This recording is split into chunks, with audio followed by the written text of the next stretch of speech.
সংস্কারের যেই উদ্যোগের কথা, যেটি গণভোট কিংবা ওই সময়টাতে নেওয়া হয়েছিল বা দাবি উঠেছিল, সেটি সরকারের তো প্রায় 10% সময় এরই মধ্যে শেষ হয়ে গেছে।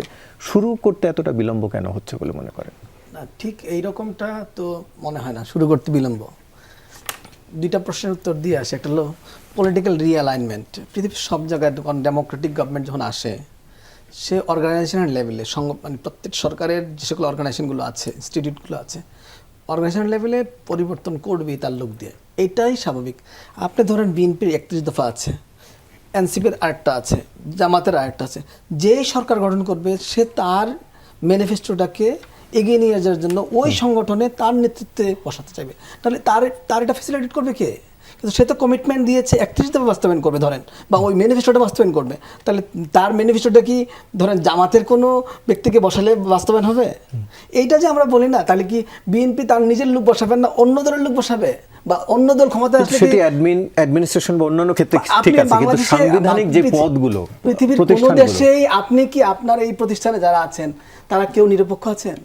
Is it possible? তাহলে আগে নির্বাচন কমিশনার নিয়ে কেন এতটা আপনি কাজটা করছেন কিনা নিরপেক্ষভাবে আইনসিদ্ধভাবে, সেটা ইম্পর্টেন্ট। আমি ব্যক্তিটাকে নিয়ে কোনো মূল্যায়ন করতে চাই না, ব্যক্তি তার রুলস অফ গেম ঠিক রাখছে কিনা।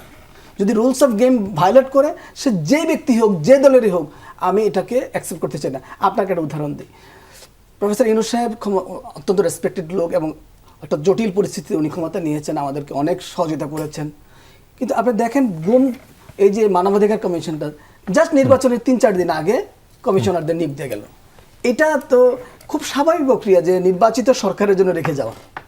আপনি যখন এটা দিবেন, এটা তো নির্বাচিত, এই যে কাজগুলো, এগুলো অনেক একটা ধারাবাহিক কার্যক্রমের অংশ হিসেবে এটা যখনই আপনি এটা আমাদের আগেও কিন্তু এগুলো ছিল যে আমরা 3 মাস 4 মাস আগে কিন্তু মানে নির্বাচিত সরকারও কাজকর্ম রুটিন ওয়ার্কগুলো করে, অন্যান্য কাজগুলো করে না।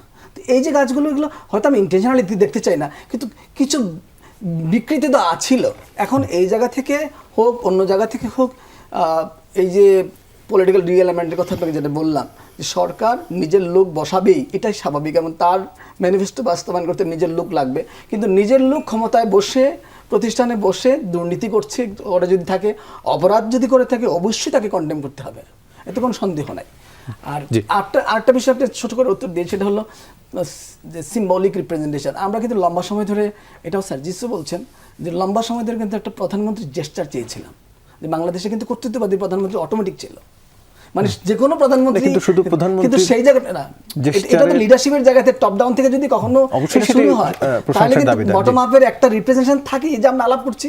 কিন্তু তাই বলে যে সব বটম আপ এখনই প্রধানমন্ত্রী অনুকরণ করবে, এটা কোথায় পাবো? সময় লাগবে, একটু সময় দিতে হবে।